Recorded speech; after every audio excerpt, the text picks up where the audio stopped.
And I think those three words are really descriptive for Icelanders as such.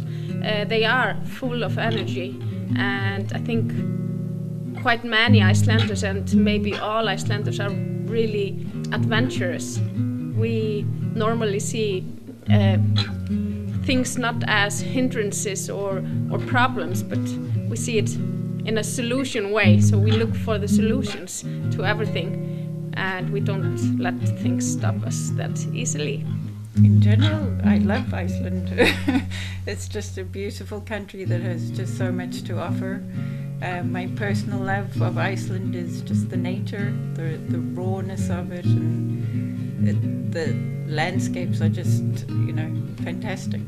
Well, Iceland is very small, for one thing. It's a very small island, kind of in the middle of nowhere, but yet at the center of the world in some sense.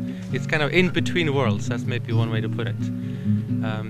And Iceland being so small, it feels a little bit like a family, like a small family. And so there's sort of, everything is within reach. You kind of stick your hand out and you can kind of touch every aspect of society. It's extremely small. Its total population is 330,000 people, approximately. That's in a land area about the size of England. Based on that, it's achieving well above its weight limit. It's amazing how enterprising and how creative the people are here. Everybody seems to be in a music band of some kind. Everybody is doing something. And I think if you look at Iceland, it's almost you're sort of seeing, what the sort of how productive a human society can be if it's allowed to try and achieve its full potential. I think 2008 was a changing point for all of us, for the companies, for the individuals, for the governments, and for everyone. And I think we started more thinking about what we can do in a more local way to preserve what we have and to build that up. Iceland definitely took, you could say, a turn to the better. In fact, I may get into trouble by saying it, but in some ways the crash kind of allowed us to correct the direction that we were going in. Because we came back, so I was in the US for 11 years. I came back in 2006, and when I came back, I didn't like what I saw in Iceland. I really felt like there was a large divide between those that had money, those that didn't have money, and things were only getting worse. There were already all kinds of projects underway that were all about destroying the past. There was kind of a lifestyle change that was visible. And another thing that was visible was that a lot of people who maybe wouldn't dare to do things that they wanted to do or that they thought might be important, now it was like, okay, we lost all our money anyway. We might as well do what we want to do, what we are passionate about, what may make a difference, what we feel needs to be there in society. Neither Icelanders nor the governments do not realize what social enterprises is. So we haven't labeled any businesses or social enterprises as social. So we just look at all businesses and all enterprises the same. And we're giving the same support and the same everything to all the businesses, while we should be, in fact, focusing more on social businesses and social enterprises, because they would actually help the society to build up faster and recover faster after the collapse in 2008. In my opinion, there's not much consciousness of social enterprise here.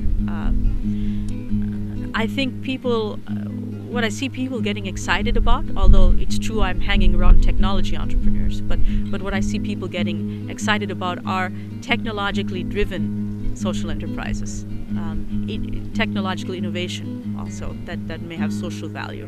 When I moved to Iceland, I was doing some research on social enterprise, and I noticed I couldn't find anything. So what we discovered is there isn't much research locally, and there aren't many people that are aware of social enterprise. And that kind of led me then to the next stage of thinking, okay, let's maybe start looking at that and seeing if we could create like an umbrella body for social enterprise in Iceland. And that's where we're right now. We started off with a definition, just a broad kind of definition, and looking at how UK has defined it, because they're one of the most mature social enterprise sectors. And then the OECD, we're a member state of them, so we looked at how they defined it, and we're kind of blending the two together and seeing maybe if we could find some common ground. We can divide the business of Innovation Center Iceland up to two parts. The support to entrepreneurs and companies within Iceland, normally SMEs, and also the technological support and guidance. So it's the interplay between those two that is the importance of Innovation Center Iceland. So you as an entrepreneur, you can come to us with your idea, and we can give you some information on where you can apply for grants and what's the next step to take, where you can, we are also having a place where you can rent for a rather little amount of money at incubation centers. So we have 80 companies within 6 centers here in Reykjavik, and I think there are around 250 individuals working at those 80 companies. And what we are doing, we are trying to help those companies to grow to certain states, and then they are capable to move and rent their own housing. So we are like the nest for the birds, and when they are big enough they can fly away, but we really hold them close until they are. Skemma was founded in 2011 at the end of the year, and the founder behind Skemma is Sölvadottir, and I would say that she's a typical social entrepreneur. She has a background both in coding, in the technological field, and also within the psychological field. So through Skemma, she's trying to combine the both by teaching children and teachers to code, and she believes that through coding she can make children more active and more, creative thinking. I think Skemma is still rather young. We are at the moment working on some researches on the impact, and from what we heard from parents and individuals, that they believe that the behavior of the children, especially the ones with maybe ADHD, right, has changed them in a better way. We founded Mind Games to try to provide a way for people to learn how to manage their stress. The thing is that we have these age-old techniques like meditation, which work. They work if you do them. And the problem with something like meditation is that you have to just fail at it until you succeed. It's like learning to ride a bike. You have to fall off until you stop falling off. But when you're learning to ride a bike, you see other kids are riding bike and it looks fun. When you're trying to learn meditation, you don't really know how you're going to feel when you succeed. So you have no long-term reward, and you also have no short-term reward. Short-term you fail, and if you're very good, in the long term, something will happen. It's not very motivating, and I think that's why people may start learning to meditate but stop. So what we wanted was to provide those rewards that are missing, and we do that through embedding meditation practice in video games. We believe that one of the problems in the world is the balance of power between citizens and governments and corporations, and we firmly believe that democratic improvements should be in hands of citizens in a bottom-up approach. It started in 2008, just really like a month after the financial crisis. I was living in London, and Gunnar was in Iceland. There was protest in the street. We were talking online and thinking if we could do something, especially to sort of try to give citizens more influence, because we, at the time, we felt that the government and the system had totally failed us. Yeah, it's always been talked about as the economic crash, which is true, but we recover from stuff like that. The big problem is a trust crash. Is that, I mean, even before the crash, people didn't really have much faith in institutions like the parliament, but after the crash it just fell down to, yeah, like 7% people that really trusted the parliament, for example, if I recall correctly. And that's actually our main focus, is to get more people to participate in democracy, because if you don't have participation, then we just don't have any democracy anymore. We look at the foundation not to represent the interest of the shareholders, because there are none, but to represent the interest of the citizens. We have around 11,000 registered users in Reykjavik. It's quite a lot. There's only 120,000 total who live here, like young and old people and everything counted. So, and we were fighting a very strong sentiment of distrust in politics and politicians. And we're fighting, like, people say, oh, is it really going to matter if I'm going to participate? Is it really going to matter if it goes into the city council? Are they really going to listen? And the thing is that the politicians will not listen unless lots of participation, lots of people behind it. And the people are not that really willing to participate unless they know that they're going to be listened to. So you have a catch-22 situation. That's not Icelandic specific. That's world over. That's everywhere. Yeah. And this is just something that has to be solved on each basis with using different methods. AV is an online system that helps people to record memories, messages, stories, etc. They store it within the system, and when the user passes away, these stories and messages get delivered to families and friends they have chosen for those messages. We started the company in 2012.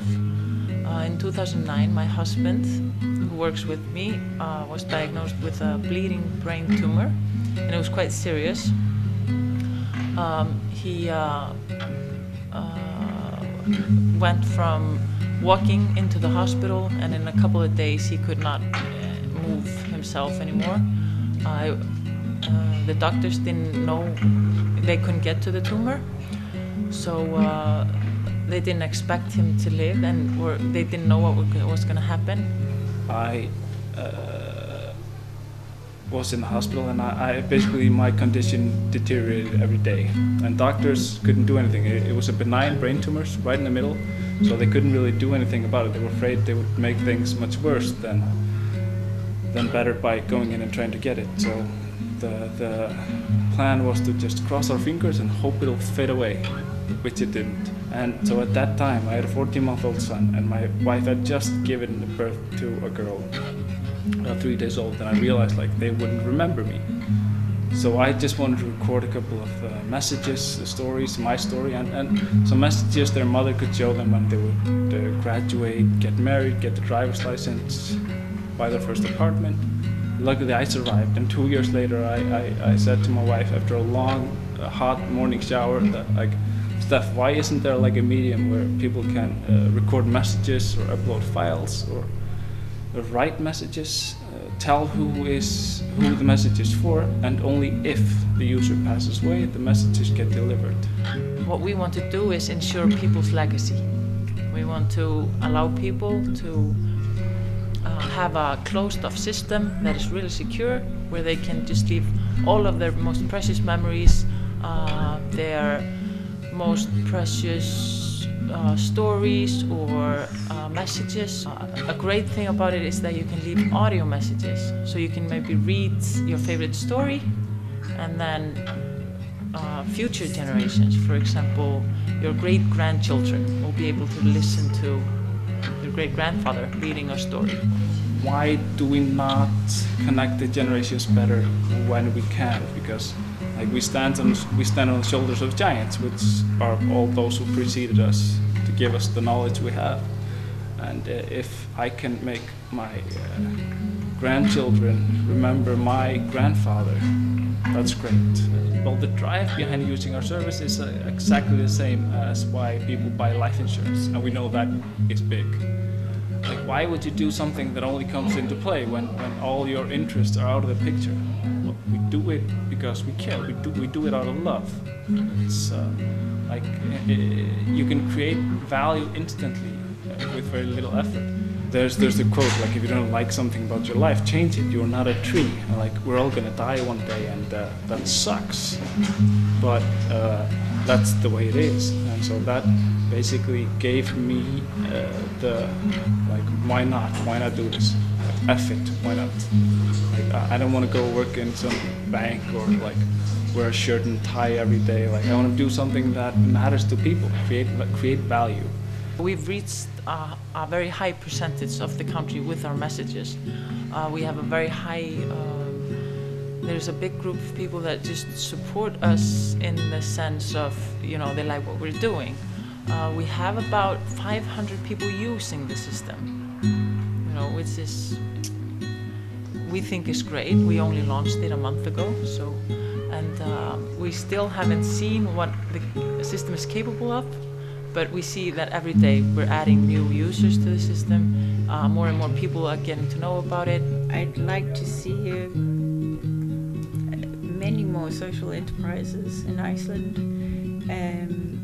That we will have a buzz and a real kind of interest running through the youth, through all startup communities, that they're aware of social enterprise. That it's being taught possibly in 1 or 2 business schools, that companies themselves would be interested to partner with social enterprises because they can see there's a wealth there of having partnerships with organizations that might have a corporate social responsibility drive and would like to partner with social enterprises to really make more impact. And really, I'd like to see a policy in government that would support this. I think that they have pretty far to go in compared with some other countries in terms of supporting social enterprise, in terms of prioritizing this as, you know, as something and seeing this as something that really can help society.